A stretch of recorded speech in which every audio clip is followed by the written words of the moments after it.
Halo, assalamualaikum warahmatullahi wabarakatuh. Selamat datang kembali di channel Fitri Seza. Buat bunda yang baru bergabung, jangan lupa ya untuk menekan tombol subscribe dan pastikan bunda sudah mengaktifkan tombol notifikasinya agar bunda tidak ketinggalan informasi terupdate seputar tentang kesehatan dan kehamilan berikutnya. Untuk pembahasan kita masih mengenai tentang pregnancy, jadi kita masih bahas tentang kehamilan.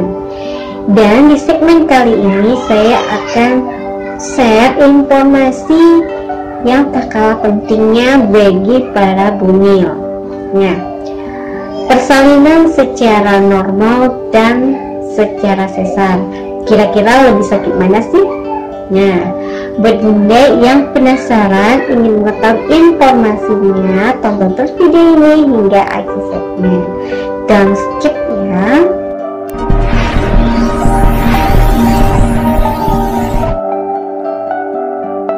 Melahirkan merupakan proses yang paling sangat menegangkan bagi para ibu hamil, terutama bagi bunda yang baru akan menjadi seorang ibu atau ibu baru. Nah, berbagai pertanyaan seputar tentang proses persalinan akan bermunculan. Kira-kira lebih sakit mana sih, proses secara normal atau secara sesar?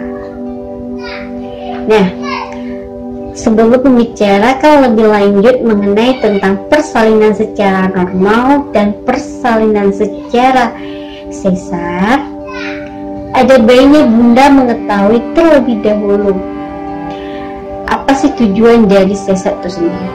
Dahulunya sesar ini direkomendasikan para dokter itu untuk menyelamatkan ibu atau bayinya yang dalam keadaan yang mempunyai alasan atau resiko-resiko untuk diharuskan melakukan persalinan sesar. Namun modernnya persalinan sesar ini merupakan cara yang lebih efektif yang ditempuh oleh para bumil itu untuk menghindari rasa sakit. Alih-alih ingin menghindari rasa sakit, sebagian bumil itu memilih untuk melakukan persalinan secara sesar. Namun ternyata sesar justru dapat menyebabkan bunda merasakan sakit yang lebih lama dibandingkan dengan melakukan persalinan secara normal. Selain itu, sesar juga lebih beresiko dibandingkan dengan melahirkan secara normal. Nah, mengesampingkan masalah lebih sakit mana sih, melakukan proses secara normal atau persalinan secara sesar?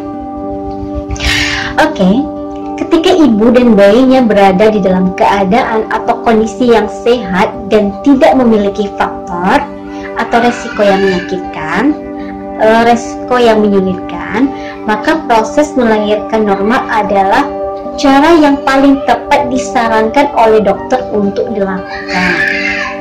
Namun sebaliknya, apabila kondisi bunda dan bayinya berada di dalam keadaan atau kondisi tertentu yang memiliki faktor atau resiko yang mungkin dapat menyebabkan alasan bagi bunda dan bayinya tidak bisa melahirkan dengan cara yang normal, maka tentu proses persalinan yang paling tepat untuk dilakukan adalah operasi sesar.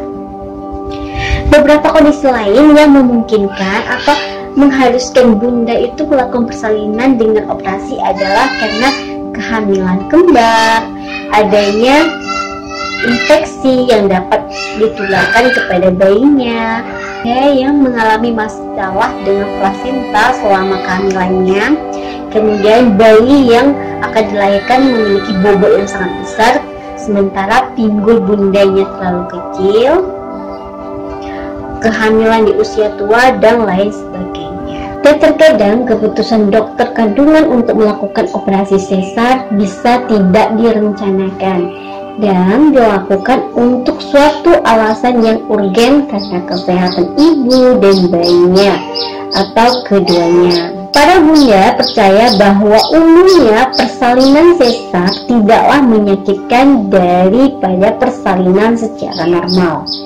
Faktanya, setengah dari ibu hamil itu lebih memilih untuk melakukan persalinan secara sesar daripada secara normal. Lalu kira-kira lebih sakit mana sih, persalinan secara normal atau secara sesar? Setelah melahirkan normal, bunda akan mengalami persalinan. Saat sakit bunda sudah membesar, bunda akan mengalami kontraksi rahim, yang mana kontraksi ini terasa seperti keran menstruasi nah itu pertanda bahwa kepala bayi bunda sedang bergerak ke arah pintu rahim.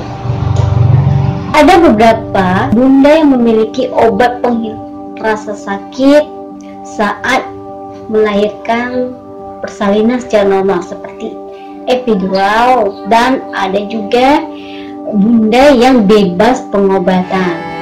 Fase persalinan yang mungkin akan bunda alami atau bunda rasakan saat melahirkan secara normal, yaitu yang pertama, fase awal. Fase ini berlangsung selama 8-12 jam. Di fase ini biasanya akan terjadi kontraksi ringan hingga sedang, dan kontraksi ini berlangsung selama kurang lebih 30-40 detik dan akan terjadi setiap 5-30 menit dan akan menjadi lebih kuat dan lebih sering. Yang kedua, fase persalinan aktif. Pada fase ini, leher rahim akan melebar dari 4 cm hingga 7 cm. Kontraksi selama fase ini akan berlangsung sekitar 45-60 detik dengan jeda 3-5 menit. Berbeda dengan fase sebelumnya, kontraksi di fase ini akan terasa lebih semakin kuat dan lebih lama. Nah, di tahap fase ini bunda akan mulai bisa melakukan teknik pernafasan guna meringankan nyeri kontraksi pada bunda. Ya, fase transisi. Pada fase ini, leher rahim akan melebar dari 8 cm hingga 10 cm.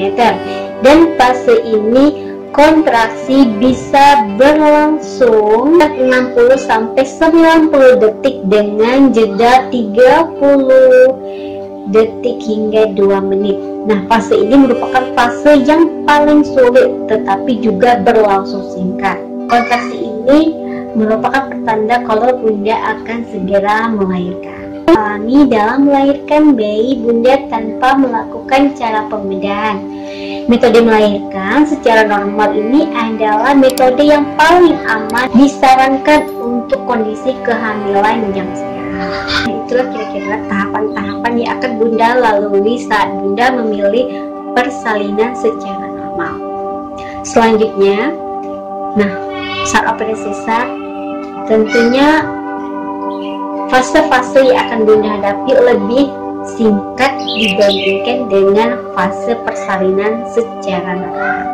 Operasi sesar tahapannya itu lebih singkat. Biasanya operasi akan memerlukan waktu sekitar 45 menit dari awal sampai akhir, sampai bayi dilahirkan dalam waktu 10-15 menit pertama. Sebagian besar operasi sesar itu dilakukan dengan cara kondisi sang ibu yang sadar atau terjaga dan biasanya menerima blok epidural atau spinal untuk membuat mati rasa pada bagian bawah tubuh bunda yang akan dioperasi. Umumnya operasi sesar itu sendiri tidak akan sakit karena ada penghilang rasa sakit. Meskipun begitu, bunda tetap akan dapat merasakan tekanan selama operasi berlangsung.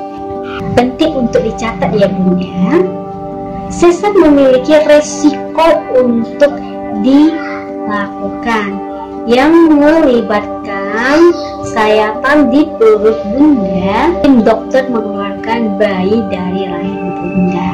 Nah, ketika seorang ibu memilih sesar untuk melahirkan anak pertamanya, maka keinginan dan perencanaan kelahiran berikutnya harus didiskusikan dengan dokter kandungan.